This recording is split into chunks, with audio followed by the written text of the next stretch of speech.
Good morning বন্ধুরা, আজকের ব্লগটা আমি স্টার্ট করছি আমার জেঠুদের বাড়ি থেকে। এখন বাজে সকাল 6:30 থেকে 6:45 মতো। আর আজকে হচ্ছে বুধবার, তো আমি ঘুম থেকে উঠেই কিন্তু ব্রাশ টাশ করে এই বাড়িতে চলে এসেছি। আর এত সকাল সকাল এই বাড়িতে আসার কারণ হচ্ছে আজকে আমার ছোটদি ঐশী সবাই কিন্তু বাড়ি চলে যাবে। আমার রেজিস্ট্রির দিনকে ছোটদি এসেছিলো, তো ছোটদির সাথে দেখা করার জন্য এত সকালবেলা এলাম। আর কালকে রাতে কিন্তু আমার পিসিমণি আর দাদাও এসেছে, বড়দা, তো তারাও কিন্তু একটু পরেই বাড়ি চলে যাবে। তো এই যে দেখো, গাড়িতে এখন সায়ন বসে আছে, গাড়ি চালাচ্ছিল, আর ঐশী পাশে বসেছিল। আসলে সায়ন হচ্ছে আমার মেজদির ছেলে, তো আমি বলছিলাম সায়ন দাদা ড্রাইভার, ঐশী বোনি প্যাসেঞ্জার, এরকম বলছিলাম। আর ঐশীকে বলছিলাম যে তুমি আর কি কবে আসবে আবার। ও বলছে আমি আর আসবো না, আসলে সায়ন থেকে যাবে, ওকে বাড়ি চলে যেতে হচ্ছে, তাই ওর একটু মুডটা অফ। এইদিকে দেখো ছোটদি এখন উঠে পড়লো গাড়িতে। আর ছোটদি বুঝতেই পারছো নাইটি পরে যাচ্ছে, কারণ এখানে গাড়িতে উঠবে একদম শ্বশুরবাড়িতে গিয়ে নামবে। আর সেটা কারণ নয়, তার কারণটা হচ্ছে আমাদের ফ্যামিলিতে খুব তাড়াতাড়ি একটা পুচকি আসতে চলেছে, মানে আমি আবারও মাসি হতে চলেছি। সে কারণে আর কি ছোটদি নাইটি পরে চললো, কারণ এত গরমে বুঝতেই পারছো শাড়ি বা নাইটি চুড়িদার পরা খুবই আর কি কষ্টকর ব্যাপার।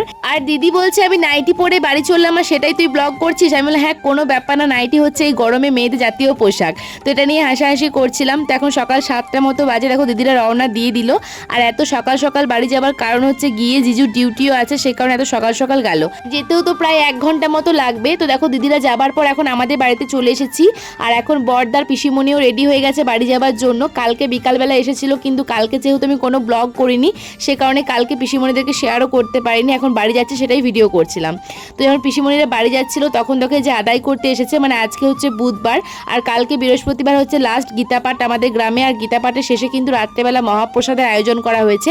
তো সেই কারণেই কাকুগুলো আদায় করতে এসেছিল যখন পিসিমণিরা বাড়ি যাচ্ছিল তখনই, তাই আর কি ভিডিও করছিলাম। আর পিসিমণি আর বড়দা বাড়ি চলে যাচ্ছে সকালবেলা, আজকে বিকালবেলা কিন্তু পিসেমশাই আসবে। তো সেটা আমি ব্লগ করতে পারিনি, কারণ এই পিসিমণিরা যাবার পর সারাদিন কিন্তু আজকে আমি কোনো ব্লগ করিনি। যাই হোক, কোনো কারণবশত করা হয়নি, তাই পিসেমশাই আসাটা কিন্তু শেয়ার করতে পারিনি।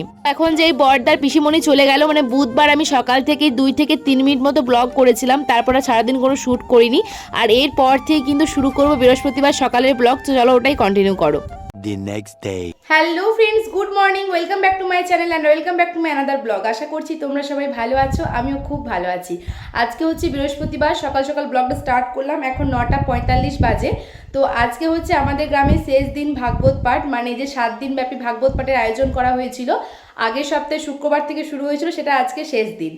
তো সেটা তো রাত্রেবেলা হবে, মানে রাত্রেবেলা বলতে আজকে বিকালবেলা শুরু হবে আর কি 4টে থেকে, যেহেতু আজকে রাতে 15,000 মানুষের আর কি প্রসাদের আয়োজন করা হয়েছে। তো সেসব কথা বাদ দাও, এখন আমি রেডি হয়েছি কলেজ যাওয়ার জন্য। কলেজ তো আমাকে যেতেই হবে, তো সকালবেলা ইন্ট্রোটা দিয়ে দিলাম। কলেজে গিয়ে কিছু শ্যুট করবো না, যেহেতু আজকে আমি ভাগবত পাঠ দেখতে যাবো, মানে ইচ্ছা আছে প্রথম থেকে যাব, কোনোদিনও যাইনি। মানে 2 দিন গিয়েছিলাম, তোমার সাথে শেয়ার করেছি, মানে গিয়েছি চলে এসেছি এরকম আর কি, বসে শেষ পর্যন্ত শুনিনি। তো আজকে আর কি যাবো। তো এখন কলেজে চললাম, আর জানি না যে কলেজ থেকে কখন বাড়ি ফিরবো, কারণ আজকে আমাদের পাশের বাড়িতে একটা ঠাকুমার বাৎসরিক শ্রাদ্ধ, তো সেখানে নেমন্তন্ন আছে। যদি টিফিনের পর আর কি আসা যায় তাহলে মানে খেতে যাওয়া হবে, আর না হলেও কোনো ব্যাপার না, মানে ঘরের মতো পাশের বাড়িতেই যেহেতু, তো মানে দেরি হলেও যাওয়া যাবে। তো এখন আর কি রেডি হলাম, এখন যাবো ওই জেঠুমাদের বাড়িতে আর কি মুড়ি খেতে। তো মুড়িটা খাওয়ার পরে আমি বেরিয়ে পড়বো, ভাই আমাকে ফোন করে বললো যে চলে এসো। তো ওখানে খাওয়া দাওয়া করে আর কি আমি যাবো আর কি বাস স্ট্যান্ডে বাস ধরতে। তো চলো ওখানে যাই, তারপর আর কি দেখা হচ্ছে তোমাদের সাথে। এখন দেখো জেঠুমাদের বাড়িতে চলে এসেছি আর কি মুড়ি খাবার জন্য, যে মুড়ি ঘুগনি বোঁদে দিয়েও দিয়েছে। আর মুড়িটা খাবার পরে কিন্তু খুব তাড়াহুড়োর মধ্যে বাসটা ধরেছিলাম, তাই বেরোনোর সময় কোনো ভিডিও করা হয়নি। এখন আমি একদম 5টা বাস স্ট্যান্ডে নেমে কিন্তু ভিডিওটা আবার কন্টিনিউ করছি। তখন হেঁটে হেঁটে কলেজে যাচ্ছিলাম, আর যেতে যেতে আর কি মিষ্টির দোকানটার ওপরে এই কদম গাছটার ওপরে কি চোখ পড়লো। এই গাছটাতে এতটা পরিমাণে কদম ধরেছে, মানে শেয়ার না করে আর পারলাম না। যাই হোক, তো চলো এখন কলেজে যাই, পরে কথা হবে তোমাদের সাথে আবার। এখন বাজে ঘড়িতে রাইট 1:40। তো আমি কলেজ থেকে বেরিয়ে গেছি, দেখতেই পাচ্ছ আর কি। আমার টিফিন টাইমে বেরিয়ে গেলাম, টিফিনটা আর করিনি। আর এরপর আর কি সেরকম কোনো ইম্পর্ট্যান্ট ক্লাস নেই। তো আরও অনেকেই আসবে, তো তারা আর কি টিফিন খেয়ে তারপর আসবে। আর আমার যেহেতু তোমাদের সকালেই বললাম যে ভোজের নেমন্তন্ন আছে, তো সে কারণে কিন্তু টিফিন খাওয়ার কোনো প্রশ্নই ওঠে না, আমি টিফিন নিয়েও আসিনি। তো চলো বাসে উঠি, বাড়িতে যাই, তারপর আবার কথা হবে তোমাদের সাথে। তো দেখতেই পাচ্ছ আমি এখন বাড়িতে চলে এসেছি আর কি কলেজ থেকে। এখন বাজে দুপুর 2:30, বাইরে এতটা রোদ, পুরো গরমে নাজেহাল অবস্থা। তো বাড়িতে আসার পর আমি আর চেঞ্জ করিনি, জাস্ট মুখে চোখে একটু জল নিলাম, তারপর এখন খেতে চললাম। তো এই যে বাবুদাকে দেখতে পাচ্ছ, জুম করে দেখাচ্ছি, বাবুদাকে তো ব্লগের আগে অনেকবার দেখিয়েছি, দেখতে পাচ্ছ হাই করছে। তো এই বাবুদারে কিন্তু আজকে ঠাকুমার বাৎসরিক শ্রাদ্ধ, তো সেখানে নেমন্তন্ন ছিল। আর এখন ওরা বাড়ির সবাই লোকজনগুলো খাওয়া দাওয়া করছে, বাকি সবার কিন্তু খাওয়া দাওয়া হয়ে গেছে। আমি সবার লাস্টে খেয়েছিলাম, যেহেতু অনেকটা লেট হয়ে গেছে কলেজ থেকে আসতে।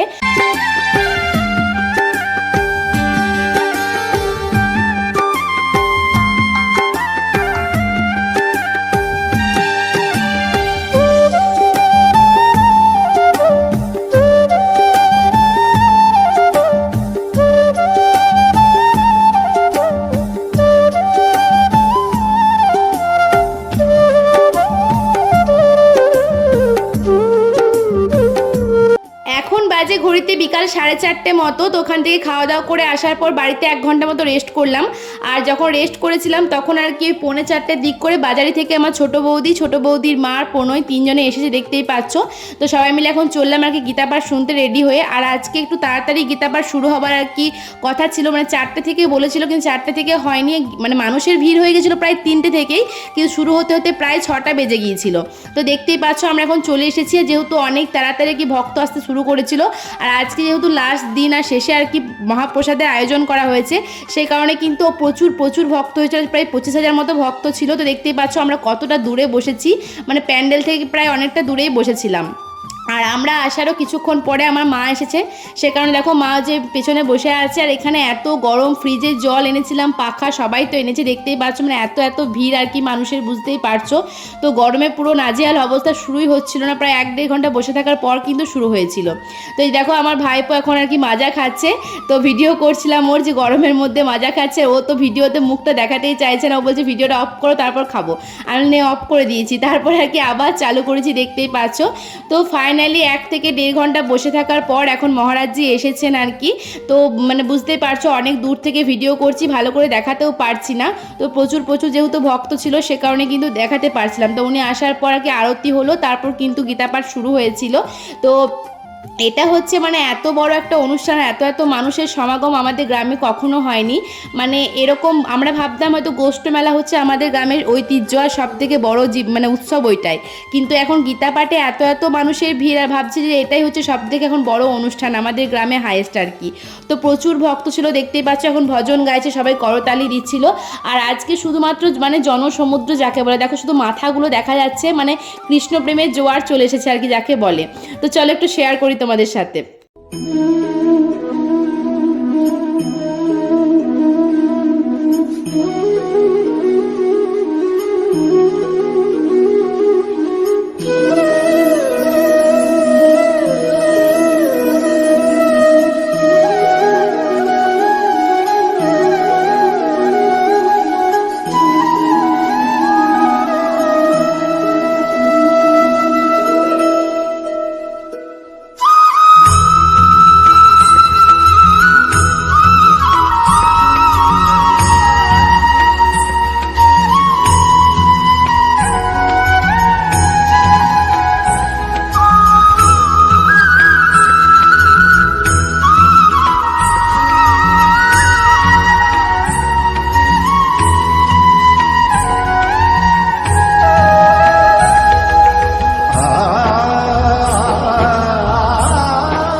বিকাল 5টা থেকে আমরা একই রকম বসে আছি, এখন প্রায় 8:30 মতো বাজতে যাই, কারণ গীতা পাঠটা শুরু হয়েছে আর 6টার দিক করে আমরা আরও 1 ঘন্টা আগে এসেছিলাম। তো আমরা বড় মানুষরাই অধৈর্য হয়ে যাচ্ছি, আর ও তো সেখানে বাচ্চা ছেলে।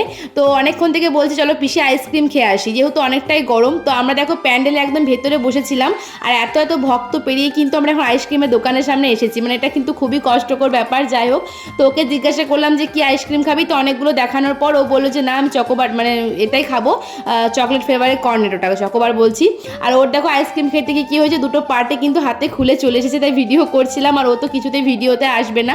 যাই হোক, তারপর আইসক্রিম খেয়ে আসার পর ফাইনালি এখন আর কি গীতা পাঠ শেষ হয়ে গেছে, এখন প্রায় রাত 9টা মতো বাজে। আর সবাই দেখো প্রসাদ খাওয়ার জন্য বসেছিল, আমরা প্যান্ডেলের মধ্যেই বসেছিলাম। আর বেশ কিছুক্ষণ বসে থাকার পরও কিন্তু আমাদের প্যান্ডেলের মধ্যে খাবার দেওয়া হয়নি, আমরা আবার উঠে গিয়ে একটা অন্য জায়গায় বসেছিলাম। আর যেহেতু অনেক রাতও হয়েছিল, খিদেও পেয়েছিল, যাই হোক তো দেখো অনেকক্ষণ অপেক্ষা করার পর ফাইনালি আর কি ঠাকুরের প্রসাদ পেয়ে গেছি। তো আজকে রাতে এই প্রসাদের মধ্যে ছিল খিচুড়ি, কুমড়ো সবজি, টক ছিল পায়েস আর বোঁদে। তো পায়েস আর বোঁদেটা ভিডিও করা হয়নি এত ভিড়ের মধ্যে আর এত গরমের মধ্যে, যে এইটুকু ভিডিও করেছিলাম। তো চলো আজকের ব্লগটা এখানে শেষ করছি, দেখা হবে নেক্সট ব্লগে। আজকের মতো টাটা, বাই বাই।